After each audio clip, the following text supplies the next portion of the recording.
Thank you.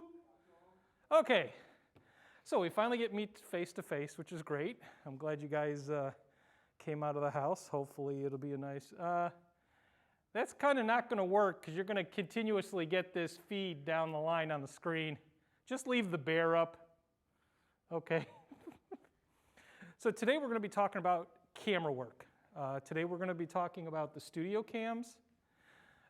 You will get on them to work them and be able to get some shots, learn how to use the camera. And then we're going to also talk about the remote cameras that you guys are going to be using. The remote cams, as I think I gave it to you either last week or maybe it's this week you're supposed to look at it, is we use a software called Asset Panda. And if you've got a Mac phone or an iPhone, or if you've got an Android phone, there's two different types of instructions for it. It is a lengthy pack. Please don't print it unless you really want all 12 pages. The reason it's 12 pages, though, is because I've given you guys pictures in there to follow the instructions, making it real easy for you. So only 2 pictures are to a page, maybe 3, to get you through what we're doing. Let me think about that. You got that, but that is where you're going to go through and you're going to go ahead and reserve cameras. You will have to do a camera exercise. Normally I do this in 1 week for what you need to do, but knowing that some of you, and that includes, like I just said, one young lady's coming in at 3 o'clock. She lives about an hour away. And this is the only thing she's coming to this campus for, where we'll figure something out until everybody gets their chance for a camera assignment.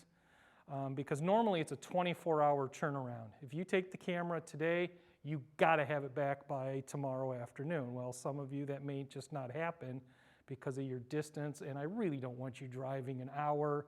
Even I don't care to have you drive a half hour just to bring me a camera back. So we'll figure out something, because I do not have enough cameras for the whole package. So I think our 4th person's coming. Okay. Hey, Jamin, am I on camera up there? No. You know, I'm sitting here thinking about this. I'm talking about this, and yet whoever watches this from home or reviews it from home can't see me at all. So you might as well go with the camera that sees my face. Maybe I'll just kind of, you know what? We'll just ignore that. I can't, trying to see if my face shows up there. Okay. Okay, sorry. I'm getting a little silly. Pardon me, it's getting late in the day. I was here at 6:30 this morning doing stuff, so no problem. Also, I noticed a couple emails have come through that, you know, I've told you I'm here 40 hours a week, and I've noticed a couple emails, and no offense to you guys, but I felt a little panic in the email. Like, excuse me, I need to turn this in. Where do I turn it? And then about an hour later, I get another one. I still need to turn this in. I am here 40 hours a week, but I do not sit at my desk 40 hours a week. And even though it would be a big help for you, I refuse to put my work email on my phone.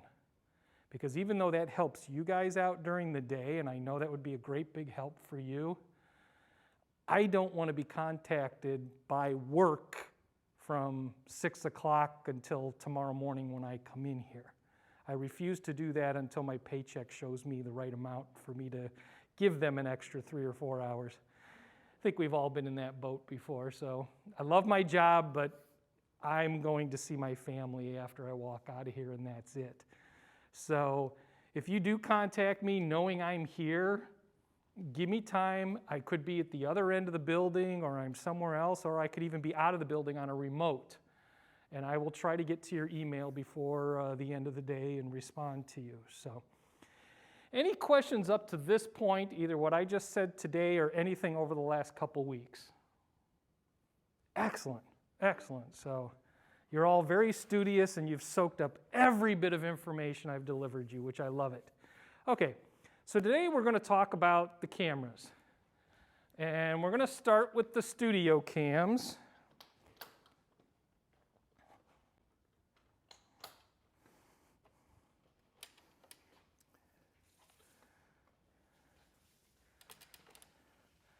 And this is pretty much the type of studio cam, wherever you're at, you're going to see. Let me turn it this way, because more, whoops, hang on, where am I? Okay, there we go. More stuff is on this side. There we go. Okay, so, and again, if you have watched the overview, this camera is probably the same price as most of the houses in my neighborhood. I live in Park Forest, by the way. So I'm sure this camera definitely either is outpricing most of the houses in Park Forest or is about the price. So please be very careful with this. When you do move this around, there are locks on the bottom that you press. If it's down, obviously it doesn't move. Press it, it moves. There's also a brake. There it is on the other side. There's 2 brakes on this. So when you're coming in to work a camera, and you'll have a chance, like I said today, and there's a couple other projects coming up that we will be in here that you'll be working on a camera.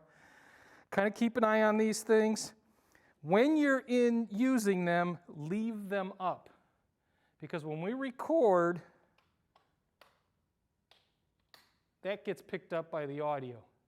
I've had multiple shoots in the past where somebody was lazy enough to lock down, and I don't mean you, I mean staff members that should have known better, decided to lock it down so they could just kick back and relax, and then I ask them to move the camera, and then I hear that clicking over the whole studio volume and had to start all over again.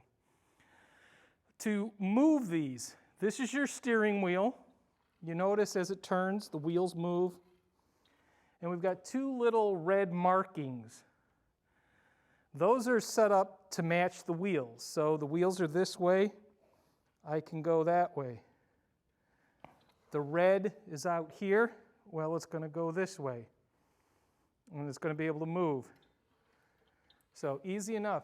Sometimes, I'm going to tell you this because almost every semester it happens at least once.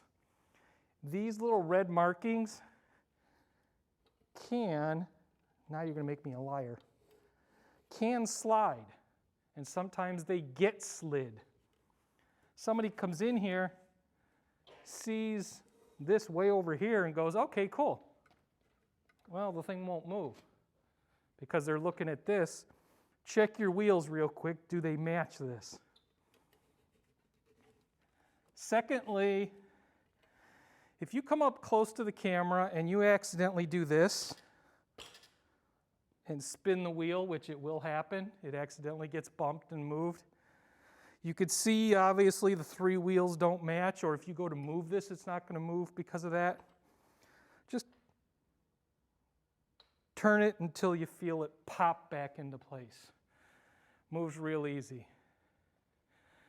Okay, the camera. Start off, you got the viewfinder back here. The viewfinder, and you're focusing on this stuff, right, Michaela, as I mention it? Good girl. Viewfinder, this is for you. Depending on your height, over here, you can turn this and adjust it any way you want to. For those of you who are a little short, and I include myself into that category at 5'7", and that's only though if I'm doing somebody who's standing up, because the rule of thumb is when you shoot, person's eye level should be like right here at the camera lens. So if I've got somebody standing and this camera's got to be up higher, I need to tilt this down. This thing plays in the way. So either I got to find a way to look around it, or I got to step back a little further and tilt this up further to see, which could be a possibility in you. If you have bifocals, I see 3 sets of glasses in here. I don't know if they're straight up one lens or if they're bifocals. You also have to be careful on the lens here too. I have bifocals. I'll do this. My bottom ones, of course, is made to be really close to the screen. I make my adjustments, then I tilt down, and everything will be a blur. And again, it also depends on the level of your glasses between the bottom and the top lens. So be aware of that, figure out which lens you like and figure out what you're going to do on that. So we have the viewfinder. Our power pack is all back here. This is the brains of your camera. I'm going to spin around this way. Audio is connected on the back here. And you guys are all going to get your own headsets, but they stay here. Normally we have headsets on here. Everybody shared them. Obviously, in the situation now, we cannot do that. So you're all assigned a headset. You're in the good position, though, because we just got them, which means they're all brand new for you. It's the people who are in the next class that'll end up having to use yours. I mean, we're going to remove the ear pads, and then, of course, the covering over the microphone will get removed, and, of course, they'll get cleaned. But you'll get to use them. They're here. They're going to stay here, and then anytime you're in on a production, we'll hand you your box, and it's yours to use for the day. But that's the connection for the headphones. In here is, of course, the body of the cam. And when it comes to the body of the cam, it kind of works just like what an engineer would do. An engineer would balance your camera, make sure things are bright. Now here we don't really have to use them. This is actually a remote camera also. We could take this off this tripod and go out and shoot with this camera. In fact, most of what gets done on this page will actually get done in the engineering bay by our engineer. You've obviously got the view to see what's going on. It's obviously not going to use when you got that, but at least one in a while. In fact, I use it like I just did today. I kind of look. If I don't see anything on that screen, I know that the power's not up, and I just got to make sure I flip the power. We have a viewfinder up here, but again, it's disconnected because this is on. This here is your base, and we either call this a base or a pedestal. And the pedestal, where is it? There it is. There's a lock on this side that when it's open, I can have the ability to move this up and down, and then locking it in place wherever I need to lock in. If you ever come in here and I missed it, I usually try to check the equipment, or I have one of my student workers check the equipment before class starts. But if you ever come in and you see your tripod way down here, and when you go to unlock it and you can't lift it, let me know. This works like a shock absorber, so there's air in there to move in and out. Over time, the air does leak, and then your camera goes all the way down. Okay, so let's go back to the camera. And then, of course, you have the lens. In this case, the lens is back here. This here is usually where most of the cost comes in for your camera. If and when you reach that point where you want to go and do your own freelancing stuff and you're really going to buy that really good camera, to get a good lens on the front of your camera, you're talking probably almost 3-4 times the price of the rest of this camera. And it's all because of the glass. You know, glass is like jewelry, or a diamond. If I want a decent lens, I can get a decent lens. So I got my 10-carat diamond. If I want to buy something a little better, I'll go to 18. And then, of course, 24 karat. The lens is gorgeous. It's mint. And will give me the best production value I need on the lens. So yeah, the lenses are your most expensive. And then lastly on this camera, and they won't be on every camera, although here they are on every camera now that I just look, is the prompter.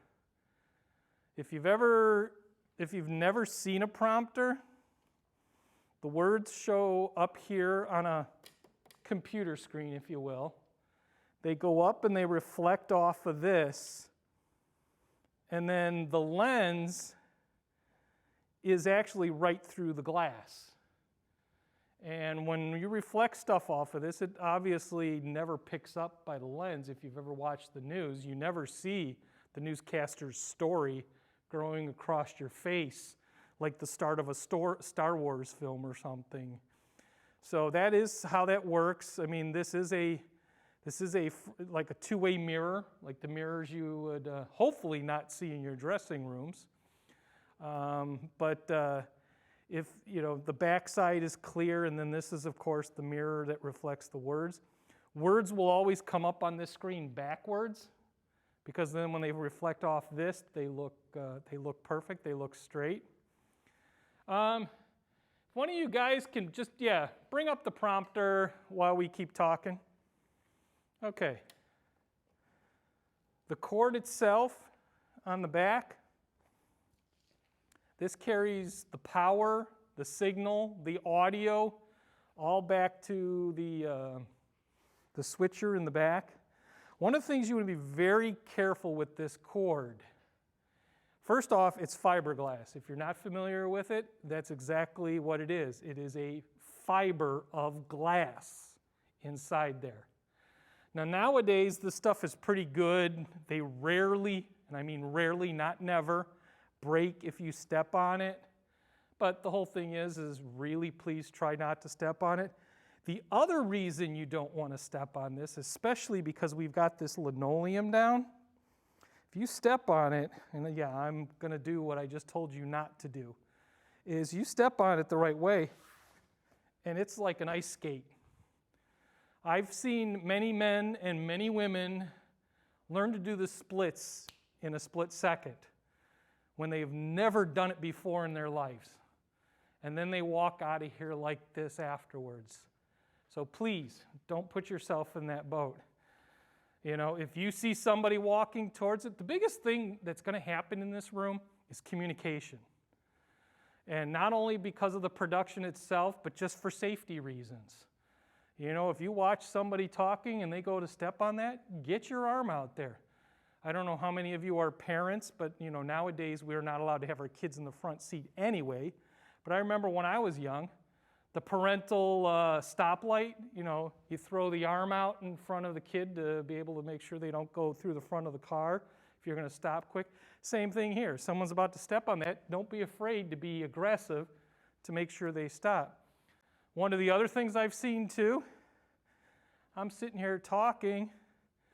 For some reason, I don't know why, but the cameraman decides to move the camera real quick. Well, what's going to happen here?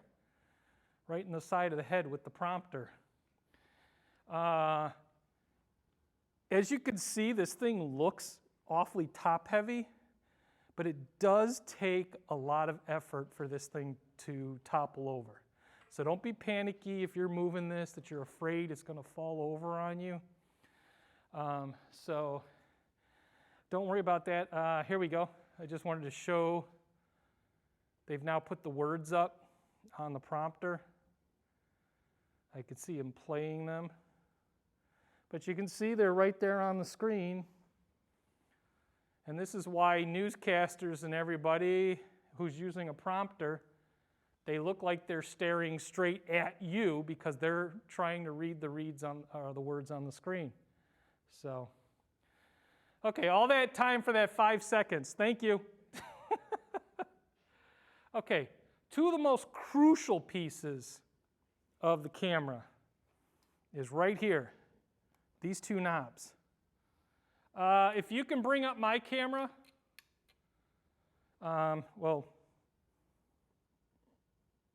these two knobs, but on this end, there's going to be a little more on that. Let me circle around here. The right one, which you see here, is my zooming in and out. And if you notice the way this is designed, my suggestion to this is putting your thumb in there and you're almost kind of rolling your thumb a little bit. Taking a nice slow zoom. Oh, I guess I do have my pan loose. No, I don't. Friction's still on. There's Ted, our stunt double. The other side, the left side, you can see he's out of focus. He's out of focus again the other way. Your focus is always on the left, your zoom is always on the right, and that's everywhere, not just in this building. It's not like, okay, which way should we do this? So if you're ever on a camera anywhere else, you've got the left and the right. Now, when it comes to the out of focus, or you know what, I'm going to touch on that in a moment. The other thing is a tilt and a pan control on this camera. Pan is moving this way. Tilt, of course, is this way.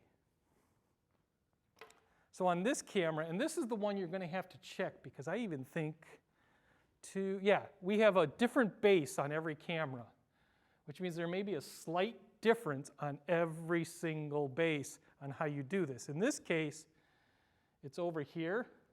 This, I think, is see the tilt? I mean, it moves real easy. So I'm going to put it back a little bit so there's a little bit of friction. And then back here is the pan, which will get me to move a little quicker this way. Okay?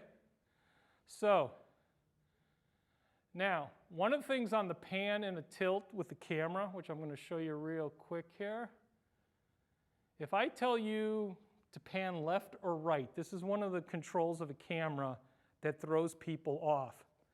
If I tell you to pan left, meaning I want the camera, I want it to move left. I want you, catch my hands, Michaela, here. If I go to pan left, watch my hands. If I pan left, now if I pan right, watch my hands. What's happening with my hands? This isn't rhetorical. I'm looking for an answer. Watch again. Pan left, pan right. Which direction are my hands going? Opposite.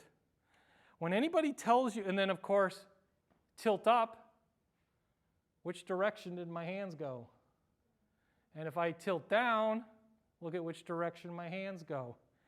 It is one of the most confusing things for beginner camera people because when you hear pan left, your hands want to go left or right or up or down. It's all by the lens of the camera.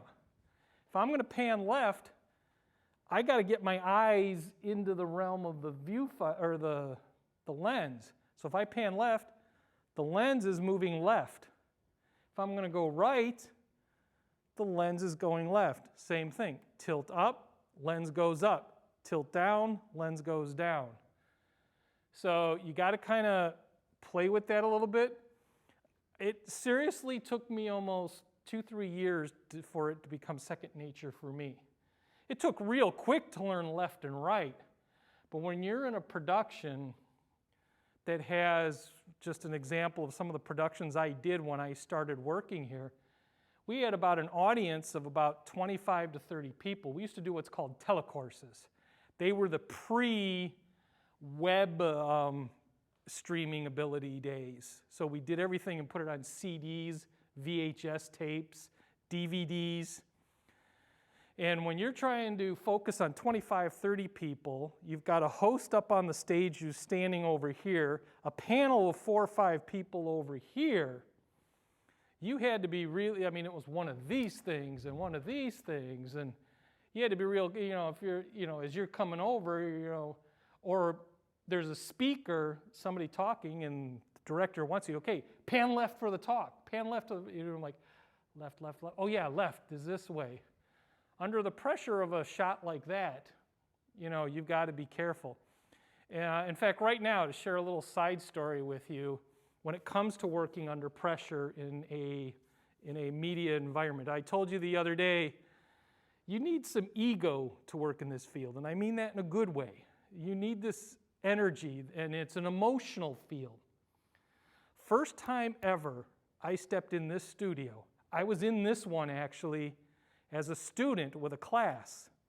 The staff was next door and we're short the camera person. So the director over there came into our class and said, hey, would anybody like to volunteer and work a camera tonight when your class is over, which was like about 10 minutes from the end. I'm like, yeah, I'll do it. Walks over there, he puts me on this camera, and there's 25 people in front of me all of a sudden. Well, what I need you to do is you're going to get the stage, and I want you to get people, if they ask questions up here. Just make sure we've got you. So I'm on the stage with the host, and the host sits there and goes, blah, blah, blah. Now, what do you think about that? Looking for a response from her students. The student starts talking, and all of a sudden the director in my ear and everybody else's ear is going, who's talking? Who's talking? Give me who's talking. Give me who's talking. I'm up here on the host. I hear that, and I'm thinking, cool, here we go. Hero.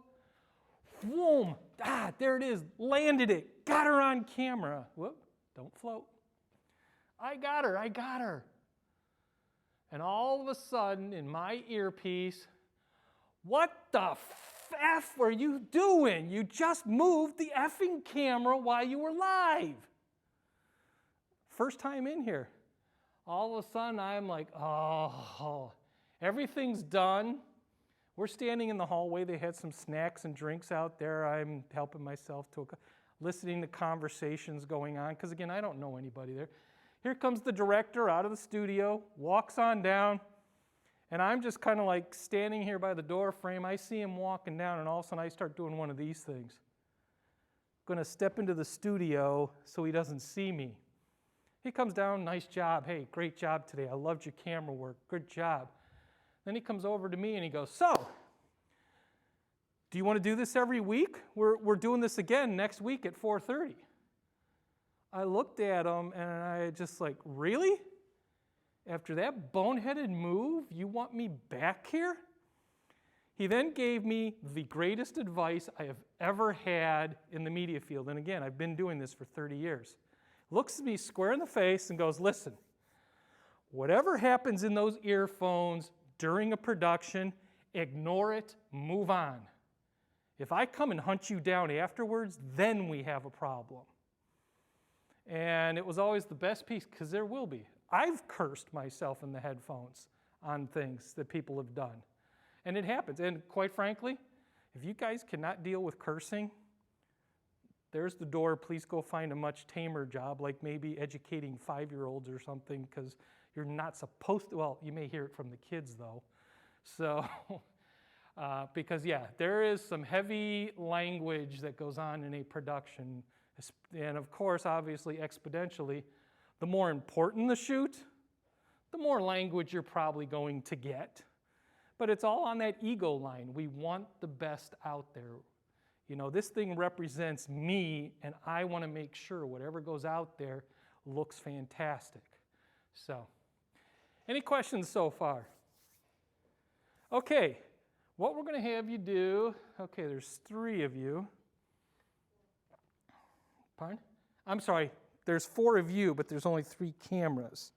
So, what I'm going to have you do, why is this, am I stuck on something? I've got the prongs up. We're now going to talk about shots in front of the camera. So if 2 people can jump on this camera, don't be afraid. 2 people can go by that one. So go ahead and split yourself up.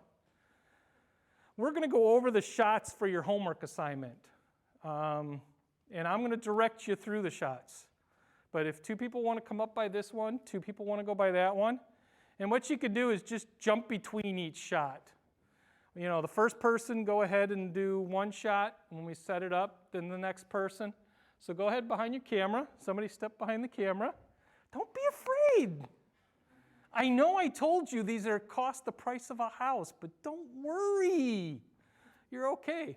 Now you got to put your hands on. Unless you're telepathic, you need to put your hands on the camera. There we go. Excellent.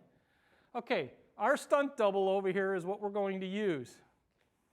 Okay? If you can bring one of these cameras online, don't know which one you have. I think you've got camera. What camera do you have online? 5, which I think is yours. So we're going to get to holler at if you don't do it right. If you want to, is that comfortable for you that way? You can always fall back. Oh, you know what? I'm sorry. Let me show you guys something first, too. When you work a camera, I completely forgot this. Just because these are handles like a bike doesn't mean you got to grab them full stiff, kind of like you were. And again, nothing wrong. Everybody does it. I did it when I started. But what you want to do is start learning to use fingertips. The reason being is you have much more control over your camera really with the fingertips. Because if you grab here, you now lose, like for example, my wrists. I struggle to tilt down because my wrists won't move well enough. And the same thing with the side, especially if I'm on top.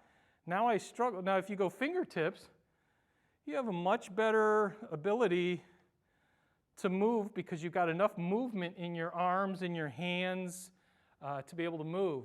So, okay, there you go. Go ahead and step back in. And I'm sorry, your name is?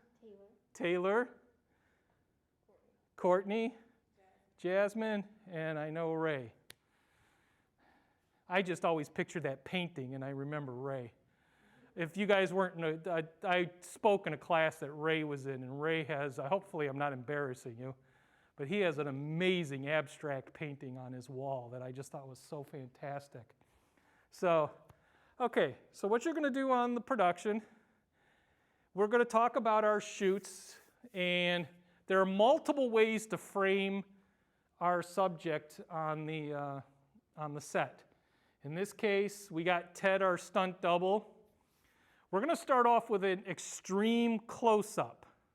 If you remember, the right side of your control is the zoom, and then the left side is the focus. I didn't really check your focus, so if you zoom in and it looks blurry, of course, use the left side to do it. An extreme close-up is usually what we call an emotion shot, which means I want to see eyes and mouth. Anything else can be ignored. You can actually split the forehead if you want. You can actually chop off the chin if you want a little bit. You could go neck for an extreme close-up also. To me, I kind of like chin and forehead. Now, which shot is correct? The one I just told you to do, which is chin to forehead, or the neck to the forehead? The answer is neither. Or I mean either, not neither. It's all in the preference of whoever's directing and calling the shots. If you're in a shoot and they say they want this as an extreme close-up, you give them that. If they want this as an extreme close-up, you give it to them. I'm telling you, I like chin and forehead. So give me Ted with an extreme close-up. Yeah, the little switch there you go.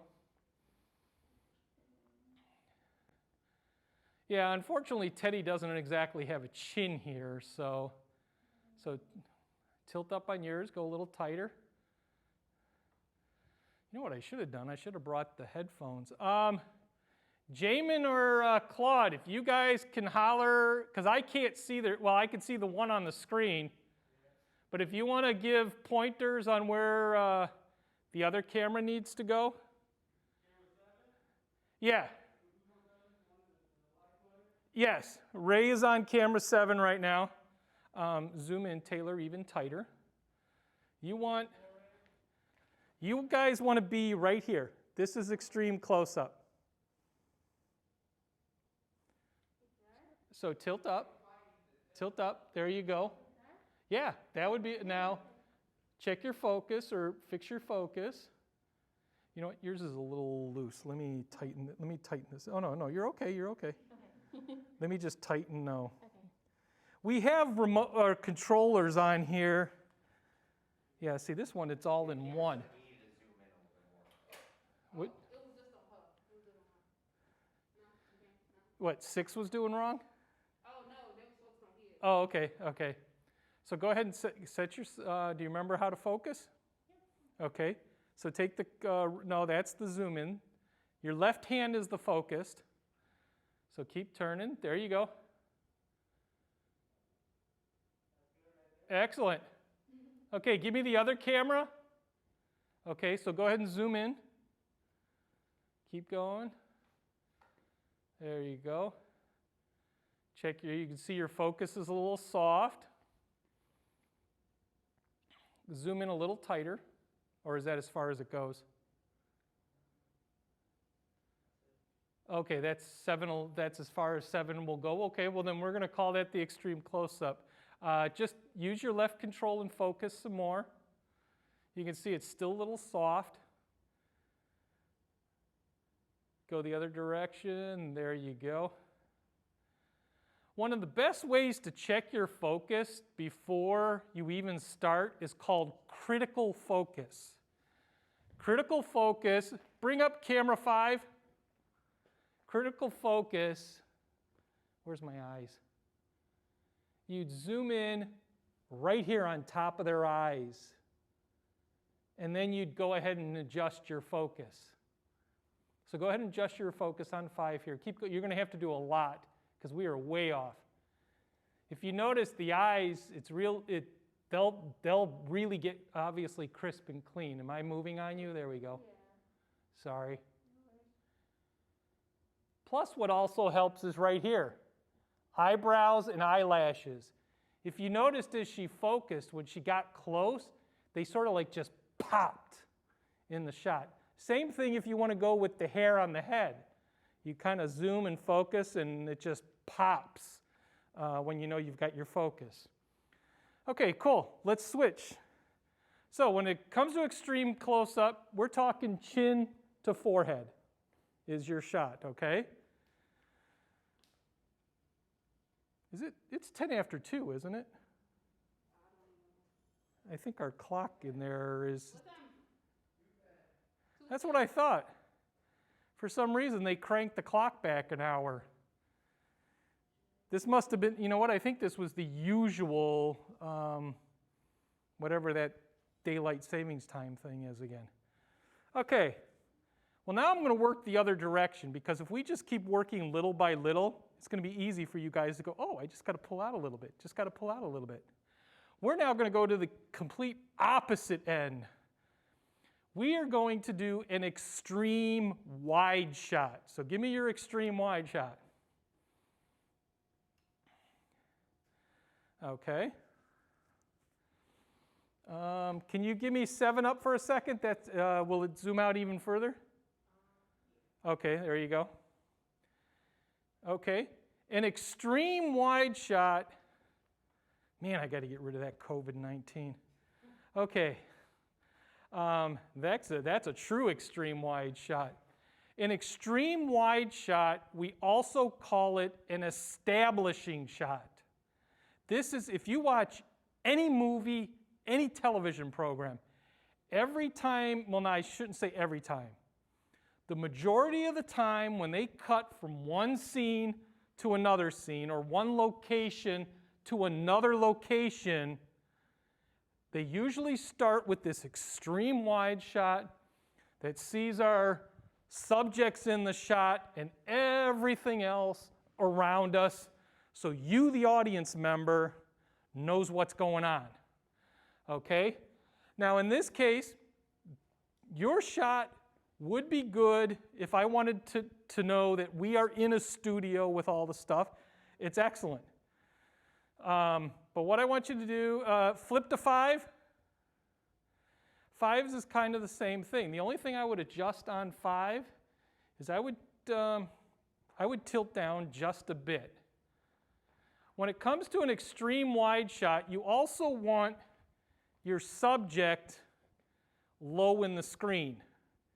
In this case, our bear is sitting on the chair, so we're actually got the chair frame just in the screen. And myself is, standing on the screen.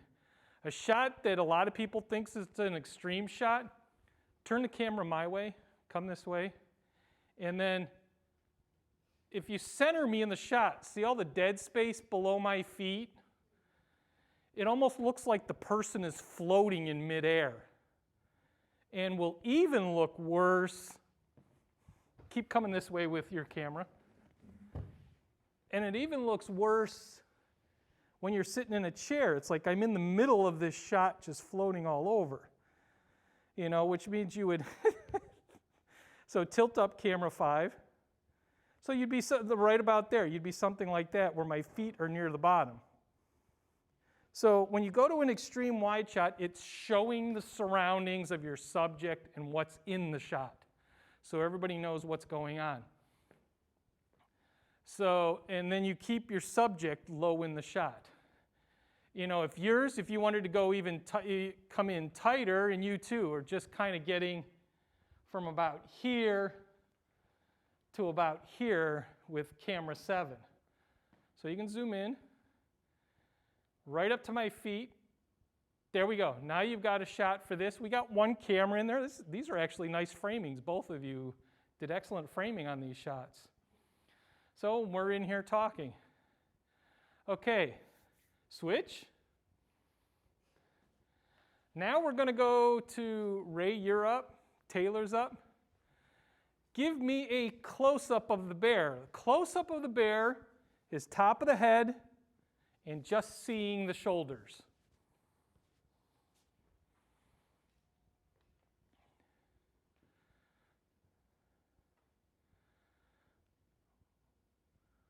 Okay. I forget which one I'm looking at. I think that's 7 that's up. That's 7. Maybe a little touch wider. I know it's a little difficult with the bear because it's not exactly a human shape, but I would go back just a little bit. There you go, right there. Give me, wait. That one's 5? Oh, okay, zoom in. I'm sorry, now I see. Okay, so zoom in. Okay, zoom out a little bit more. There you go, tilt down now. And you always want to watch the headroom. This is excellent headroom. This is really good headroom. There's a little bit of space up there that we could see the wall behind it. And what it comes to, though, is, Michaela, I'm going to borrow you for a second. If I'm in the shot here, I'm going to just try to lower myself here. I would sit about right there. That's considered good headroom. Michaela, step in. Okay. Can you go a little bit? Well, here, tilt your camera up, Taylor. Here, you can stand up. Tilt up so we can see her head. Now, the question is, with Michaela's hairstyle, what are we going to consider decent headroom? Notice she has the hair that isn't exactly on the head like mine. So what would we do for this? What was my answer of where is the proper headroom for an extreme close-up? Depends on the director. So the director, me for a medium shot, tilt down a little bit, right there. I would say somewhere in there where we're kind of cutting off the hair, to me, would be decent for the close-up. Now, when we go wider to like the next step, which would be a medium shot, I would say let's have all the hair in the shot. But we're still looking for emotion here. So the hair isn't a big deal for me, unless it's part of the story. I mean, if for some reason we are talking about how, Michaela's, delivering her inner 5-year-old, then, we would pick up the hair. Thank you, Michaela. You can go back. We'll bring the stunt double back in. Okay, switch.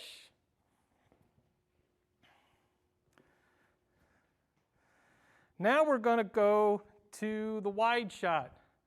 So cameras, the wide shot is usually your subject from head to toe, or in this case, we'd be going head to the bottom of the chair.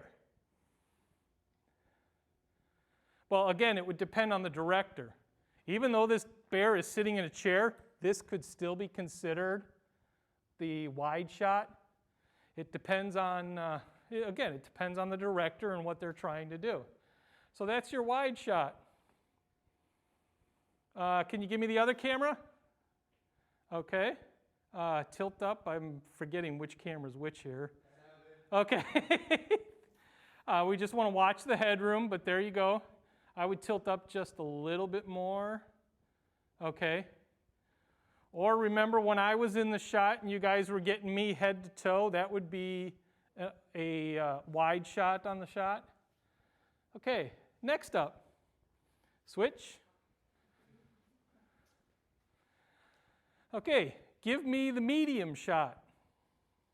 Medium shot is usually belly to the top of the head. So give me your medium shots.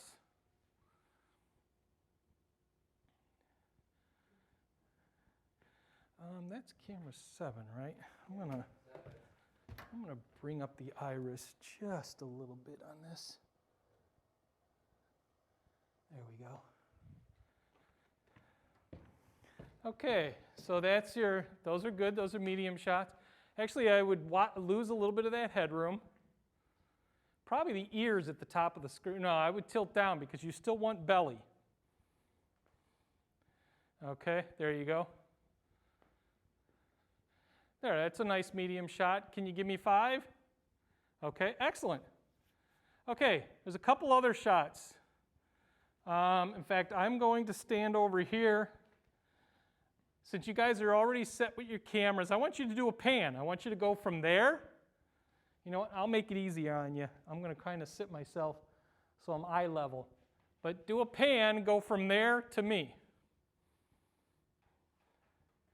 Okay, I guess I should be a lot lower. Okay. If that's camera 5, go back to the bear. Okay. So yeah, you got to watch where the framing is. You got to kind of know where everything's at. And then 7, go ahead and do your pan. Oh, it's locked. Okay. On this camera, there's our pan drag, which I just loosened.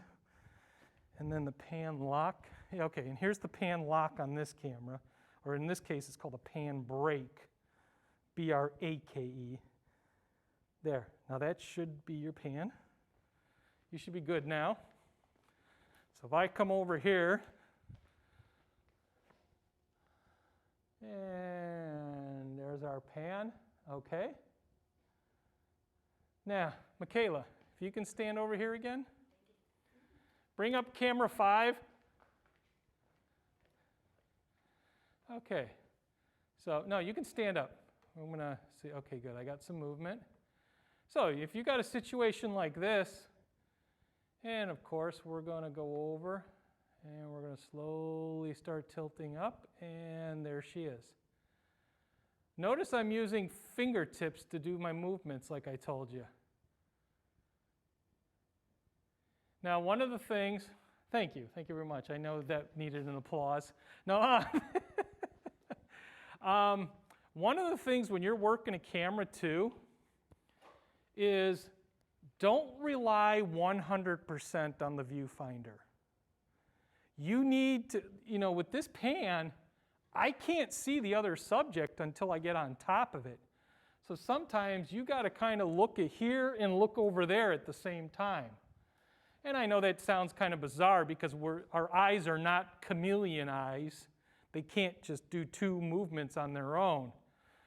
But over time, a good camera person can, in fact, negotiate 2 images with their eyes and be able to blend it together to know what they're doing and on the move. So let's take a switch.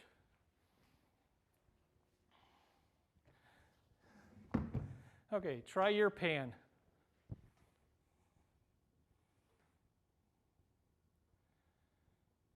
Okay. Okay, switch to 7. Go ahead, 7. Okay. That's a good shot because we wanted to actually show off the fleece top, so there you go, no problem. Excellent. Watch your headroom. Now, obviously, I'm giving you a shot to do that's not exactly easy. I mean, there's some skill to it, so, I mean, don't panic. Don't worry. Don't think, okay, you know what, I'm done. Don't think I'm going to stand here going, get me the effing shot the effing correct way. We'll give you time. I'll give you till next week, okay?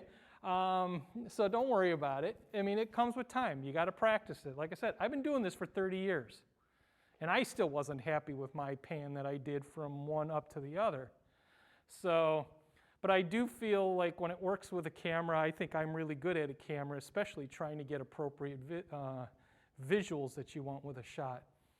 Okay, the last one that I want you to try. I'm trying to see here. Let me try this one.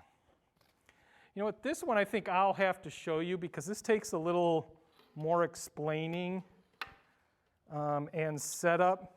So if everybody wants to take this is actually the last shot, so everybody can go ahead and take their seats again.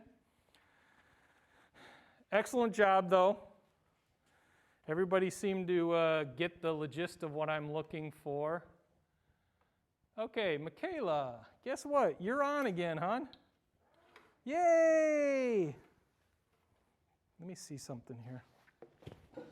What do we have here? Okay.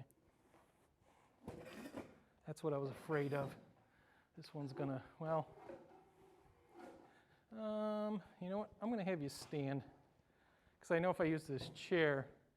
So stand about right here.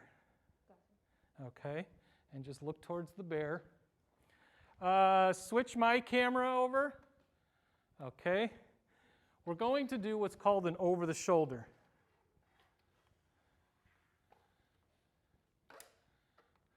Okay, so an over the shoulder is just this. We're looking over somebody's shoulder. In this case, I am focused on the bear, and we're looking over her shoulder. Now, there's a couple things to do with this. When it comes to an over-the-shoulder shot, there's so many ways to frame this. Your typical way is like what you're seeing right now, is just kind of a medium shot with the other bear, or with the bear, and then the subject in the foreground is, I personally, and again, here we go, depends on the person. To me, and from what I observe and watch from other programs, cutting the foreground person, in this case Michaela, right down the middle of her body. Notice we're kind of like right half of her body. And then, of course, the shoulder that comes out over the picture. I don't want to see, now I could go a little wider if I want here. My big thing is I never want to see the open studio, the studio on the right side. To me, it looks very tacky. I don't like the framing. And again, depends on the person. I really prefer it this way. Now, we're going to show you a little trick also with this. And it all depends on the person. Okay, what's the problem with trying to get Michaela and the bear in this shot?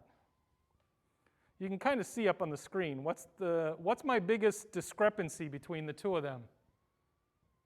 It's height. Look at how tall Michaela is compared to the bear. Now, I could sit there and say, okay, I need you to crouch, I need you to do this. This shot works great if I had some sort of shot where, I don't know, a mother is talking to her child. We can see the difference in height. But say I want for them to be sort of on the same keel, but I don't want her to sit. If I go ahead and pull my camera up, now you know, well, it's still even a little too, you're still a little too, you know what, can you crouch just a little bit? Okay, a little more. Okay, a little taller. Okay, so notice there's the height. If I go up, notice now that they're almost exactly the same height. If I pull up, I can get almost an even shot between the two of them.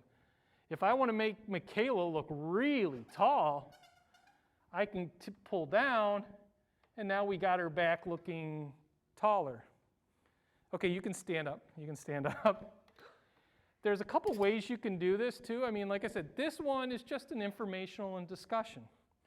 I did a production with DCFS that we had a counselor or a social worker, which would in this case would be Michaela, and a mother who's actually getting drug treatment so she can come back to have her children again. One of the shots I did there, to give you this older shoulder shot, is I kind of went in really tight like this. Now, of course, that defeats anything I just told you. But what this does, it cuts down, it gives the bear or my mother a claustrophobic feeling. Hopefully that looks like a claustrophobic feeling with you, which kind of represents the pressure my birth mother is in this shot. She's claustrophobic, she's in there, she's all, defensive with her dialogue, and this tight shot over the shoulder makes her crushed into this space. So you can see how your camera shots can be tricks to get your emotion across. Okay, one last shot I'm going to show you. We have, okay, Michaela, you know what? I'm going to have you sit for this one. Go ahead and sit.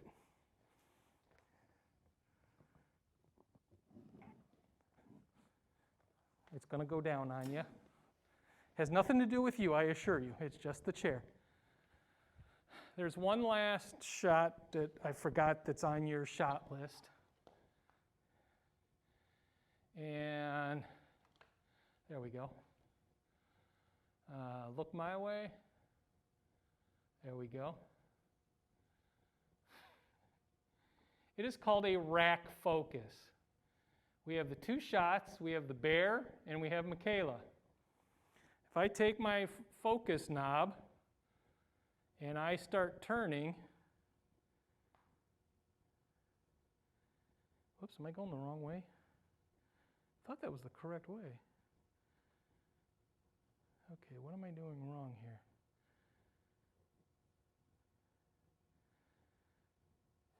You have the bear out of focus, her in focus, and then if I rotate, I've got now her out of focus and the bear is in focus. It's what we call a rack focus. Usually a lot of directors will use it when you have crowd scenes. We got one shot going on and we want to see the crowd without making a bunch of movements. And so they'll rack focus to this group of 3 or 4 people, and now we see the 3 or 4 people in the back. Or we have a conversation going here, She and I are talking like this, and I'm saying something very powerful, and we're focused on me, which now causes an emotion out of her. And we rack focus, and now while I'm giving this important speech.